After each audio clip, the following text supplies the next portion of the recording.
1 de mayo de 1960. Sobre Sverdlovsk, Unión Soviética.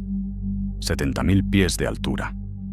El mundo, allá abajo, era una sombra azul difusa, una curva perfecta que se desvanecía hacia la oscuridad del espacio. A esa altitud, el ruido de los motores no era más que una vibración lejana. En la estrecha cabina del U-2, Francis Gary Powers permanecía inmóvil, el traje presurizado inflado como una segunda piel, el casco sellado, la respiración controlada. El altímetro marcaba 70.500 pies. No había estelas, ni horizonte, ni movimiento alguno. Solo el silencio del cielo y las alas plateadas del Lockheed cortando la atmósfera como una aguja. Powers ajustó el flujo de oxígeno y miró el panel de control de las cámaras. Cada disparo del sistema HICON capturaba 12 millas de territorio soviético, refinerías, líneas férreas, complejos de misiles, aeródromos, ciudades enteras reducidas a cuadrículas diminutas. Llevaba más de 3 horas de vuelo cruzando el corazón del país enemigo, más lejos de lo que ningún piloto estadounidense había llegado jamás. Y debajo de él, invisible, un imperio entero observaba el cielo. En los centros de radar del norte, las pantallas comenzaron a parpadear. En Plesetsk, un técnico levantó la vista. Una señal débil aparecía en el monitor, fija, sin variaciones. Altitud imposible, camarada. Ningún avión puede volar tan alto. Entonces, ¿qué estamos viendo? Los oficiales se inclinaron sobre las pantallas verdes. El rastro avanzaba lentamente, de sur a norte, como un fantasma cruzando los cielos. Informes similares llegaron desde Bakú, Asyabad y Sverdlovsk. Todos describían el mismo intruso invisible. Durante años, la defensa aérea soviética se había construido sobre una certeza. El cielo de la madre patria era impenetrable. Pero aquella mañana, día del trabajo, esa certeza comenzaba a resquebrajarse. Mientras tanto, en la cabina presurizada, Powers verificaba el consumo de combustible y corregía el rumbo. Ya había sobrevolado el mar de Aral y el Volga. Su siguiente objetivo, Sverdlovsk, sede de fábricas militares y centros de investigación ocultos al mundo exterior. Ajustó el timón y giró lentamente el aparato. Su radio permanecía muda. A esa altura, ninguna transmisión podía alcanzarlo y ningún caza podía seguirlo. Los ingenieros de la CIA lo llamaban la altitud perfecta, demasiado alto para los aviones, demasiado bajo para el espacio, una frontera que no pertenecía a nadie. Powers lo creía. Todos lo creían. Miró hacia el horizonte. El sol naciente se reflejaba en el borde curvo de la Tierra. Desde aquella altura no existían fronteras ni banderas, solo colores, formas y luz. En tierra, los escuadrones de MiG-19 despegaron desde las bases cercanas.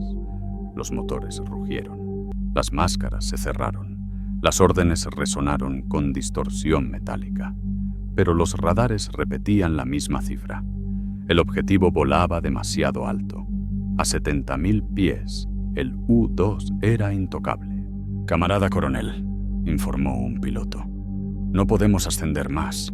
El aire se acaba antes de alcanzarlo». «Entonces, ¿qué estamos viendo?», repitió el coronel en voz baja. Solo se escuchó el zumbido eléctrico y el tic-tac del reloj de pared. Allá arriba, Powers niveló las alas. Otro ciclo de cámara comenzó. Cada imagen registraba lo que ningún ojo humano había visto.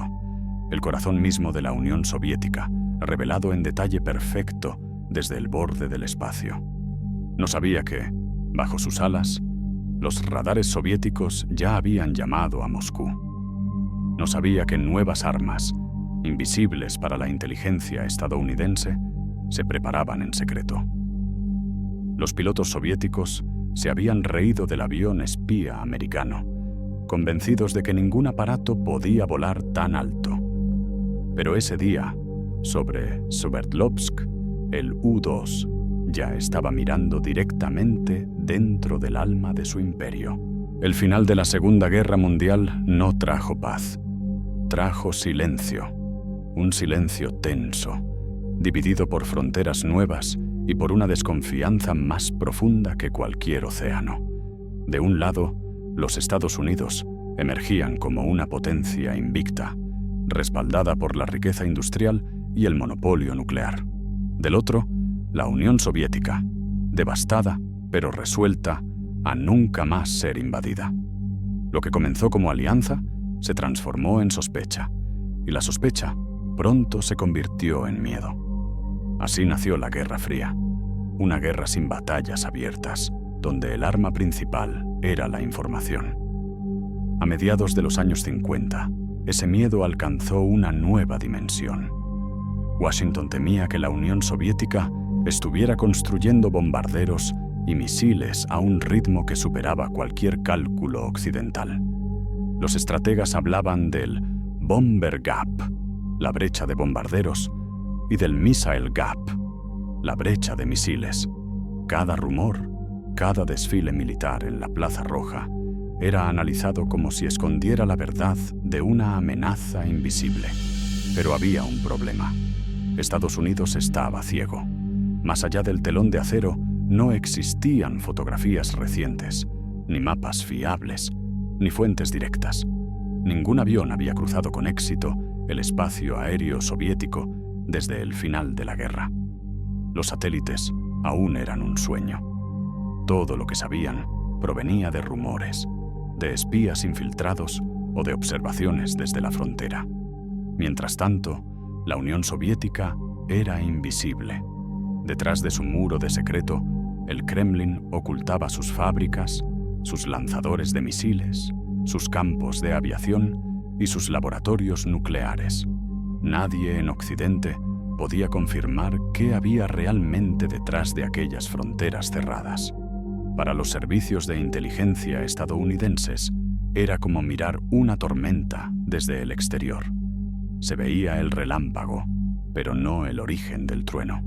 Antes del U-2, los intentos de obtener información habían sido desesperados. Aviones RB-45 y B-47 habían intentado incursiones de reconocimiento a gran altitud, pero eran lentos, pesados y vulnerables. Algunos lograron volver, otros desaparecieron en el radar y nunca regresaron. También hubo experimentos con globos espía lanzados desde Europa y Turquía. Muchos fueron derribados. Otros cruzaron el cielo siberiano y se perdieron en el océano. Ninguno trajo respuestas. A finales de 1953, el mundo parecía congelado en un equilibrio de miedo. Stalin había muerto ese mismo año, dejando tras de sí un país gobernado por sombras y sospechas. Su sucesor, Nikita Khrushchev, no tardó en convertir esa herencia en un nuevo tipo de orgullo, el orgullo de la industria, de los cohetes y del acero. Mientras Estados Unidos confiaba en su poder económico, la Unión Soviética confiaba en su silencio. Ambas potencias sabían que una guerra abierta significaría el fin del mundo, pero cada una creía que la otra se preparaba para iniciarla. Y en esa paranoia recíproca, el cielo se convirtió en el territorio más codiciado. Estados Unidos necesitaba ojos, ojos que pudieran mirar más allá del telón de acero, atravesar la niebla del secreto y revelar la verdad. Ojos que no pudieran ser alcanzados por ningún misil, ni interceptados por ningún avión. Y así, mientras los radares soviéticos escaneaban el horizonte, buscando enemigos que aún no existían, en una base desértica de California, comenzaba a construirse algo que cambiaría para siempre el equilibrio del mundo. Washington necesitaba ojos que pudieran ver más allá del telón de acero, desde un lugar donde ningún misil pudiera alcanzarlos. En 1954, el presidente Dwight D. Eisenhower enfrentaba un dilema que no podía resolver con ejércitos ni discursos. Necesitaba saber qué estaba construyendo la Unión Soviética. Los satélites aún no existían. y las misiones aéreas convencionales eran un riesgo político demasiado alto. Sin pruebas, los planificadores del Pentágono seguían operando entre conjeturas. Cada rumor sobre bombarderos soviéticos era tratado como amenaza inminente.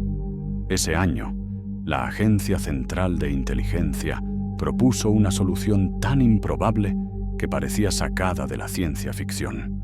Un avión que pudiera volar más alto que cualquier otro, lo bastante rápido para escapar de cualquier interceptor y lo suficientemente liviano para llegar al borde del espacio. Un avión que podría mirar hacia abajo y fotografiar el corazón del enemigo con la claridad de un microscopio. Eisenhower aprobó el proyecto en secreto. Lo llamaron Aquaton, un nombre anodino para ocultar la mayor operación de espionaje tecnológico de la década. El contrato se entregó a una pequeña división de Lockheed Aircraft, conocida por su aislamiento y su audacia, los Skunk Works, en Burbank, California. El hombre a cargo era Clarence Kelly Johnson, un ingeniero que no creía en los límites. Johnson había diseñado el P-38 Lightning y el jet F-104 Starfighter, pero lo que ahora le pedían era distinto a todo. No debía crear un caza ni un bombardero, sino algo completamente nuevo. Una máquina que pudiera flotar en el aire a 21.000 metros de altura, donde el cielo se oscurecía y el oxígeno casi no existía.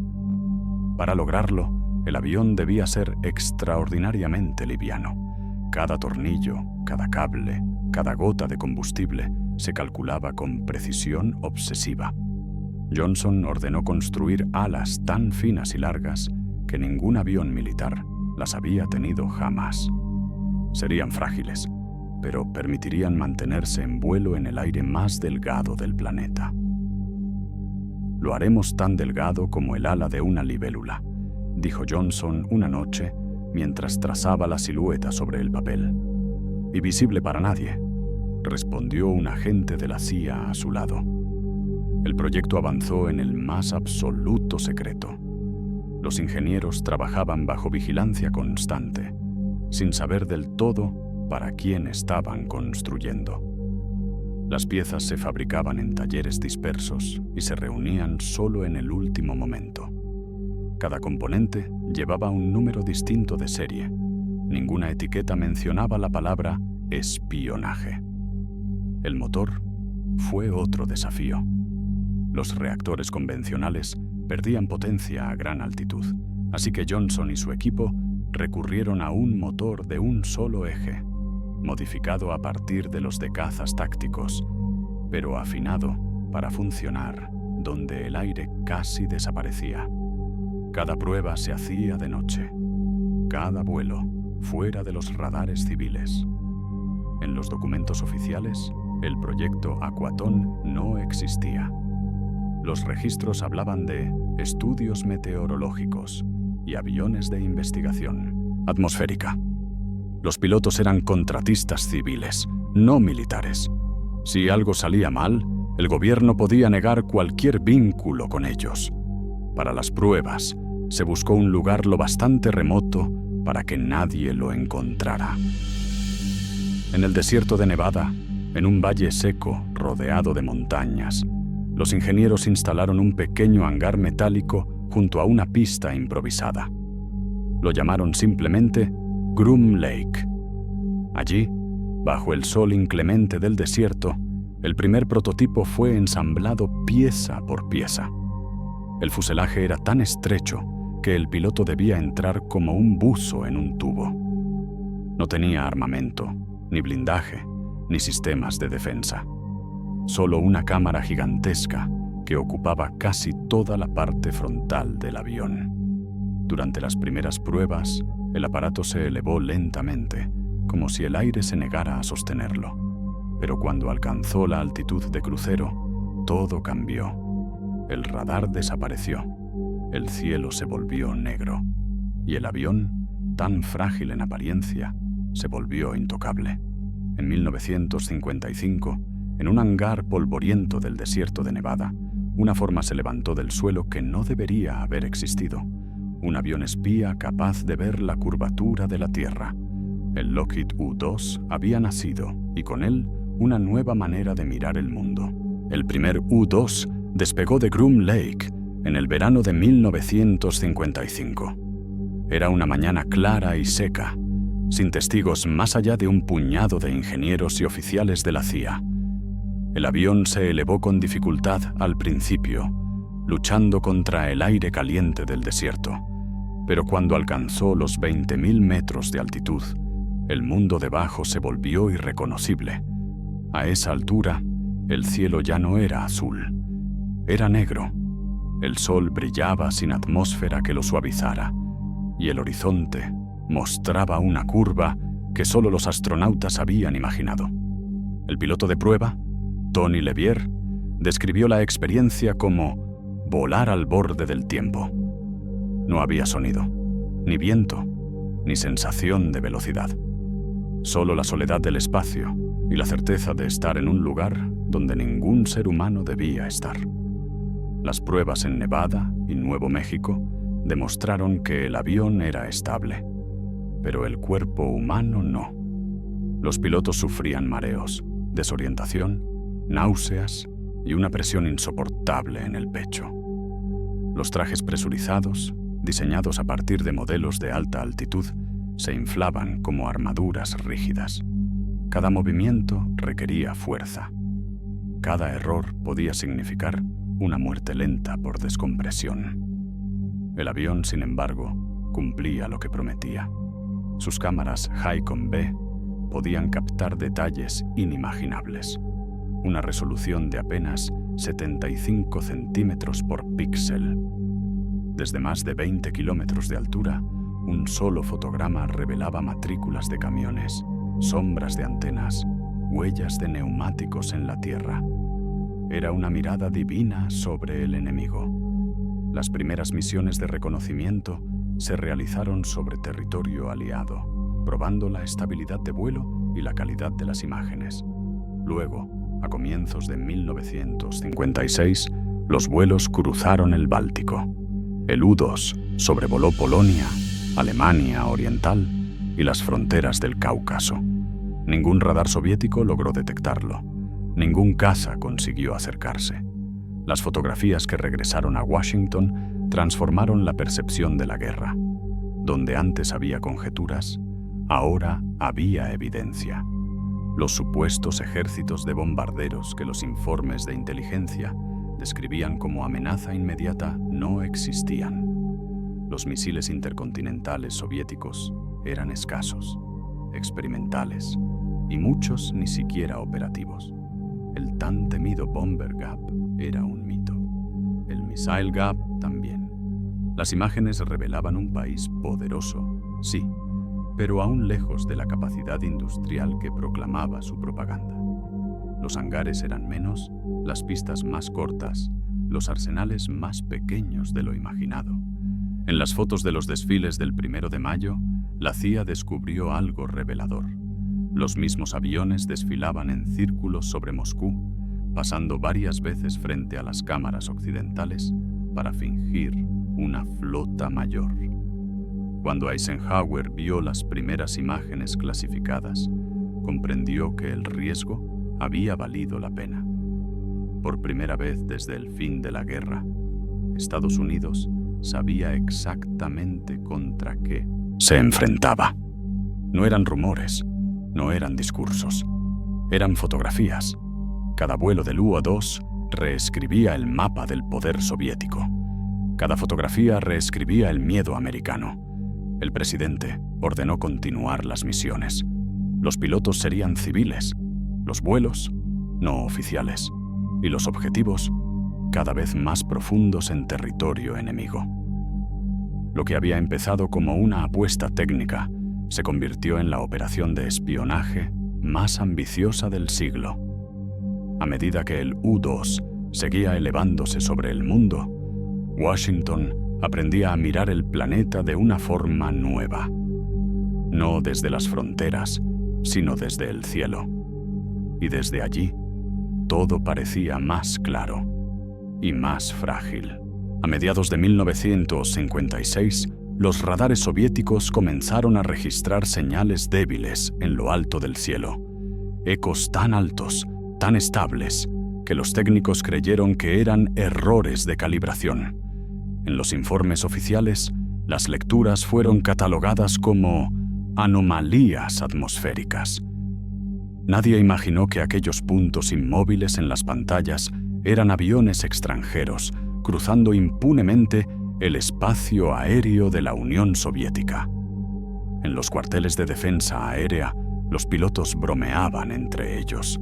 Los americanos creen que pueden tocar la estratosfera, decía uno, riendo mientras observaba el radar. Que sigan soñando. La confianza soviética se apoyaba en números. Los cazas más modernos de su arsenal, los MiG-17 y MiG-19, podían ascender hasta 45.000 o 50.000 pies antes de que el aire se volviera demasiado delgado.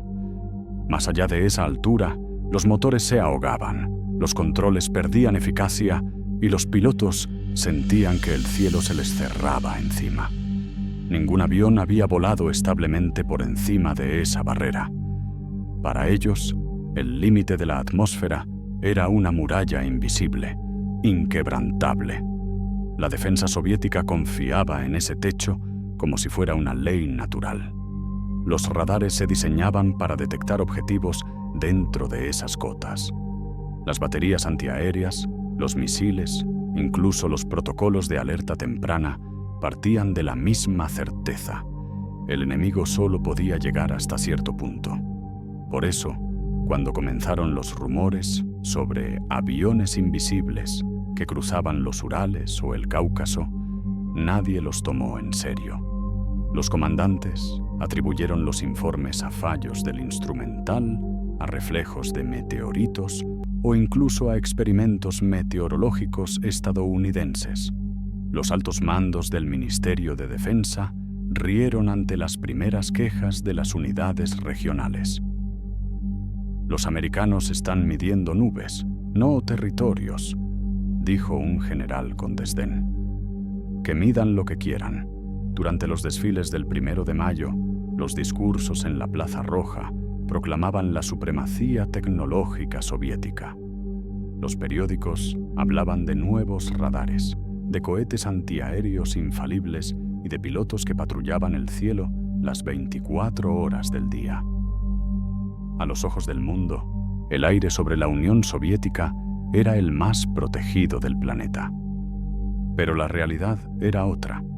Mientras la propaganda soviética llenaba los noticieros de imágenes de misiles y banderas, los U-2 sobrevolaban las mismas ciudades desde alturas que ningún caza podía alcanzar.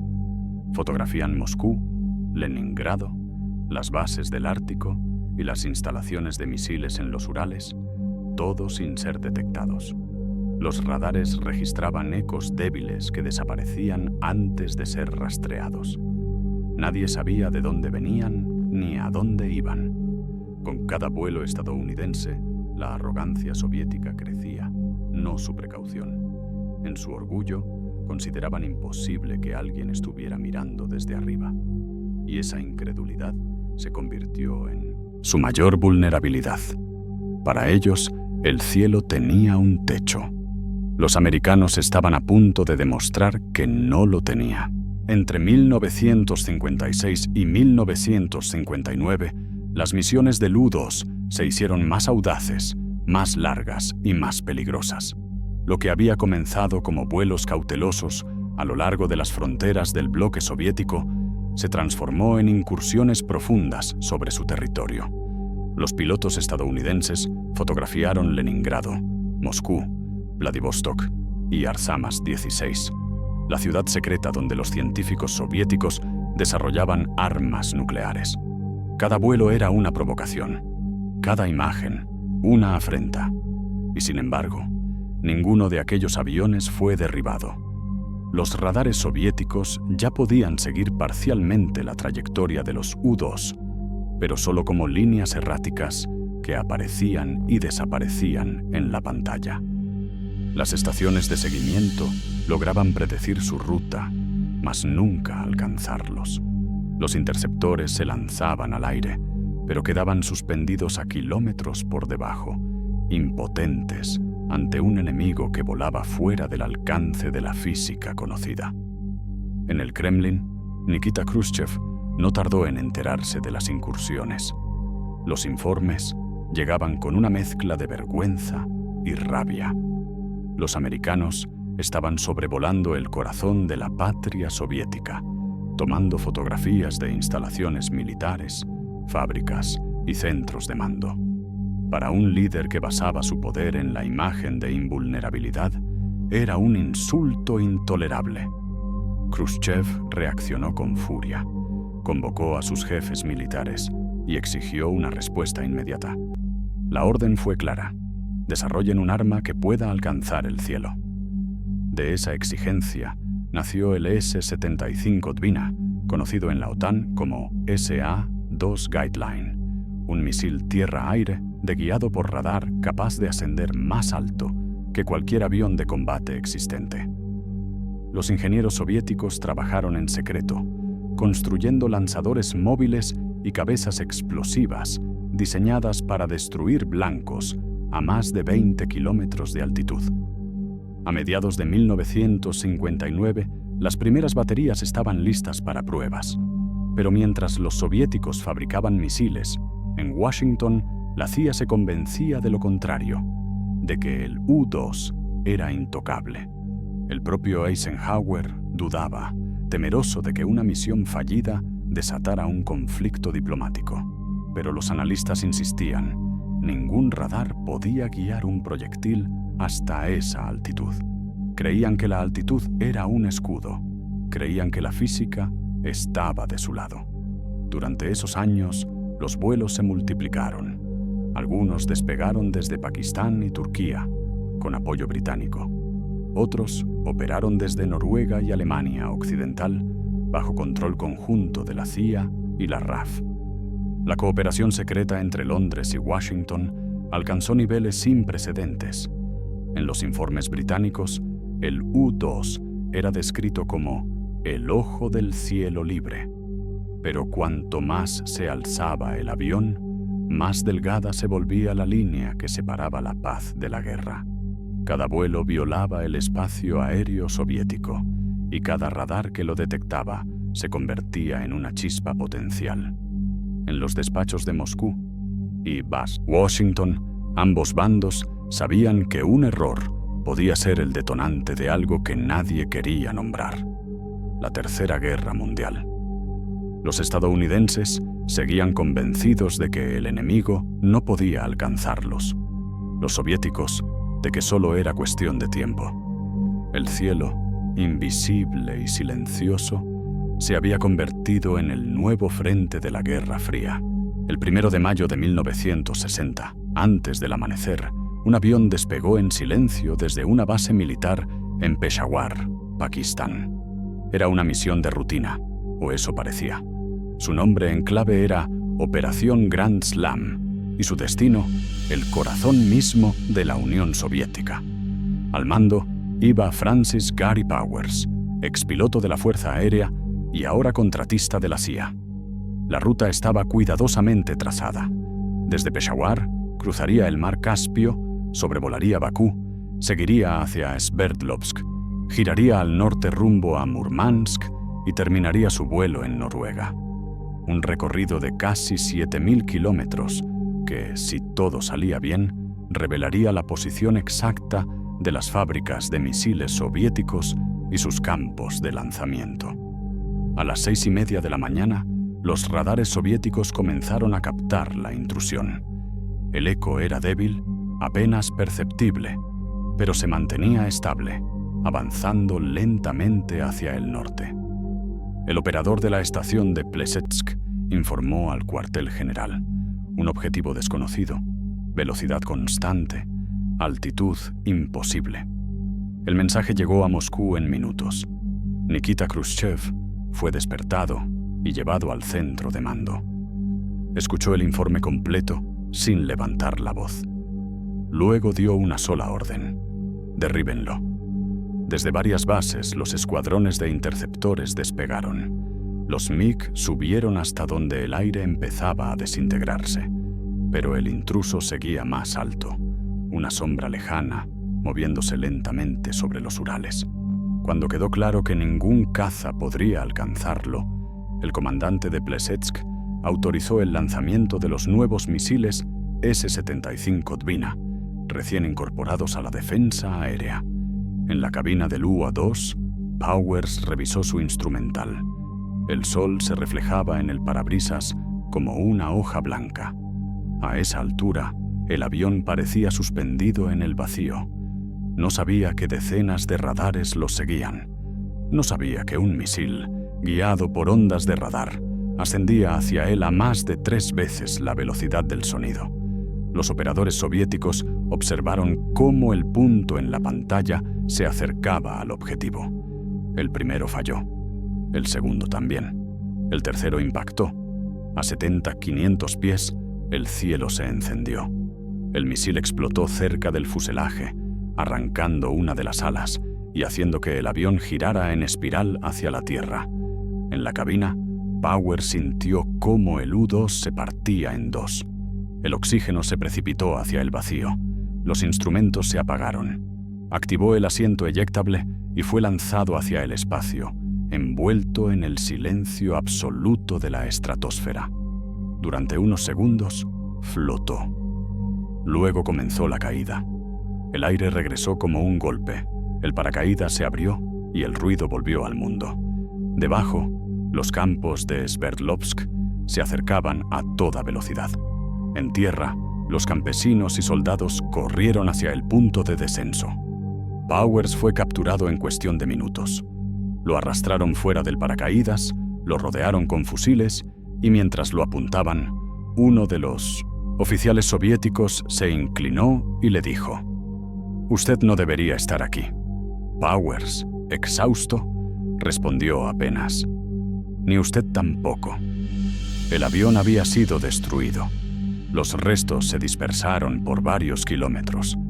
Pero los soviéticos recuperaron lo suficiente para probar que aquel aparato no era un meteorológico inocente, sino una cámara volante cargada de equipos de espionaje. En los días siguientes, Moscú celebró su victoria con orgullo contenido. El enemigo había sido alcanzado en su punto más alto. El mito de la invulnerabilidad estadounidense se había desintegrado a 70.000 pies de altura. La noticia se propagó por el mundo como una descarga eléctrica. El 1 de mayo de 1960, los soviéticos habían derribado un avión no identificado sobre su territorio. Durante las primeras horas, Washington guardó silencio. En los comunicados oficiales, se habló de un avión meteorológico norteamericano perdido durante una misión de investigación atmosférica. Un accidente. Nada más. Pero Moscú no tardó en responder.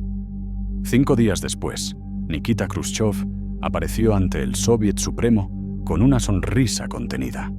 Mostró las fotografías de los restos del avión, los instrumentos de cámara y los equipos de espionaje. Luego, con teatralidad calculada, reveló el golpe final. El piloto Francis Gary Powers estaba vivo y bajo custodia soviética. El salón estalló en aplausos. El mundo entero entendió lo que aquello significaba. Estados Unidos había mentido.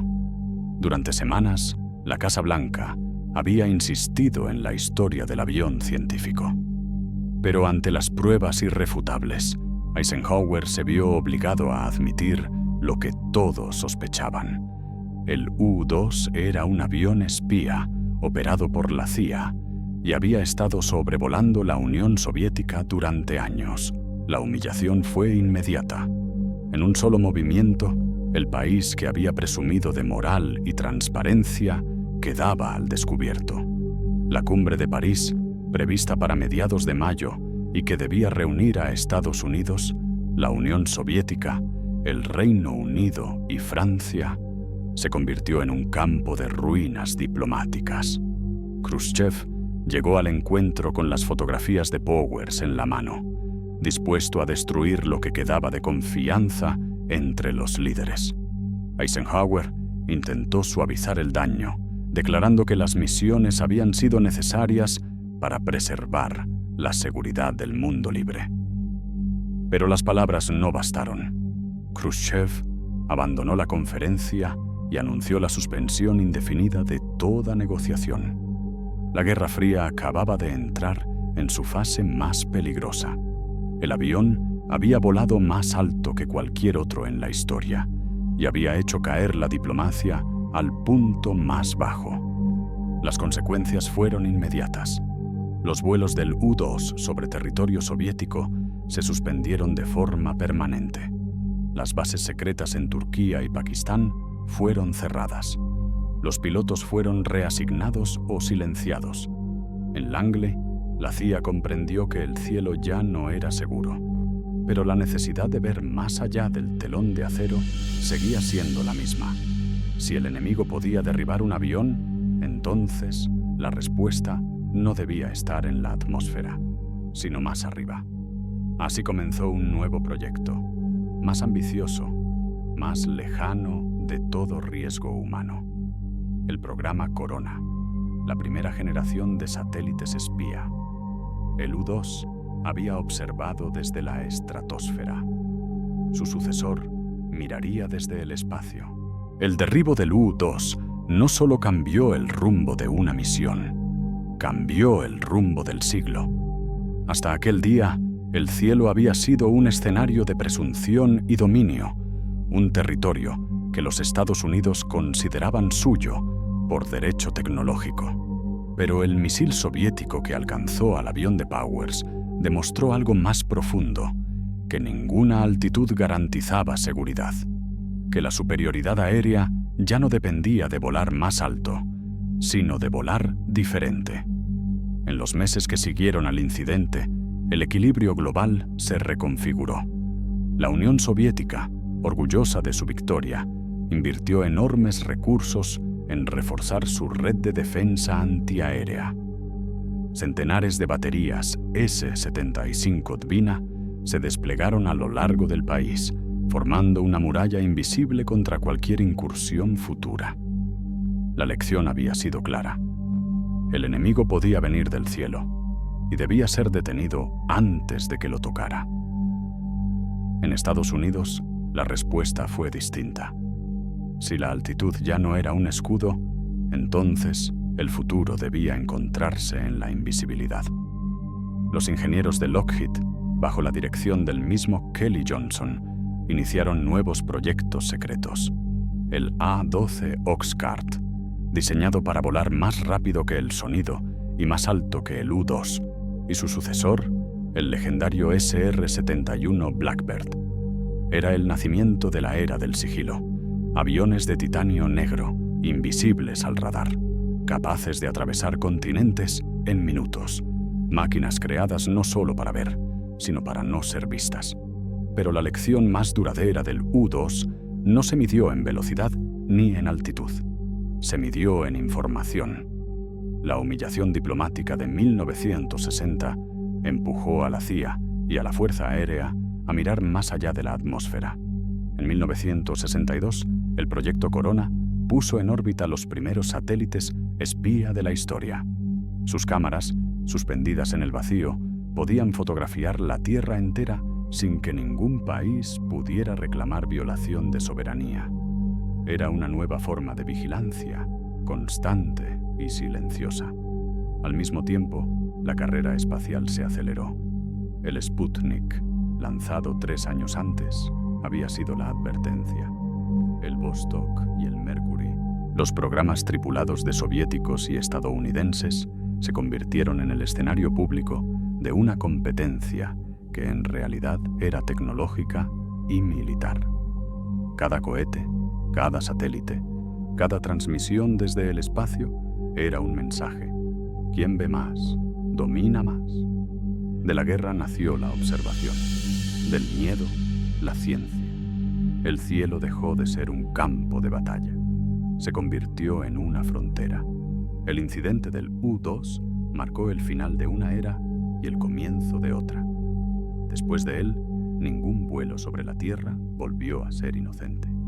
Cada señal, Cada radar, cada sombra en la estratosfera se convirtió en parte del juego. Y la humanidad, por primera vez, empezó a entender que el poder ya no residía en la fuerza, sino en la mirada. Sobre los cielos de Sverdlovsk, el aire sigue siendo delgado y azul oscuro. A 70.000 pies, donde el sonido se disuelve y el horizonte se curva, el mundo parece pequeño, casi inmóvil. Allí, en aquel límite entre la tierra y el vacío, Francis Gary Powers vio algo más que la geografía de un enemigo. Vio la forma misma de la historia. Porque aquel día, en 1960, el avión que había nacido en secreto, construido con alas tan finas como las de una libélula, cambió para siempre la manera en que las naciones se observaban. El U-2 demostró que no existía frontera lo bastante alta, ni muro lo bastante ancho, para ocultar un país del ojo de la tecnología. Los soviéticos se habían reído del frágil avión espía americano, creyendo que no era más que un experimento condenado a caer. Pero antes de su caída, el U-2 ya había fotografiado el corazón de su imperio. Ya había revelado aquello que la propaganda había intentado ocultar. Y en ese acto silencioso había probado una verdad incómoda. Ningún muro podía alcanzar el cielo. Décadas después, el U-2 sigue volando. Rediseñado, actualizado, convertido en una plataforma de vigilancia que aún surca las mismas alturas que lo convirtieron en leyenda. Ni los satélites, ni los drones, ni las naves espaciales han logrado reemplazar completamente su mirada constante y paciente desde la estratosfera. El avión que una vez provocó un escándalo mundial se convirtió con el tiempo en símbolo de la persistencia humana por ver más allá de los límites. A 70.000 pies, Francis Gary Powers vio la curvatura de la Tierra y la curvatura de la historia. En la Guerra Fría, la victoria no perteneció a quienes gritaron más fuerte, sino a quienes pudieron ver más lejos.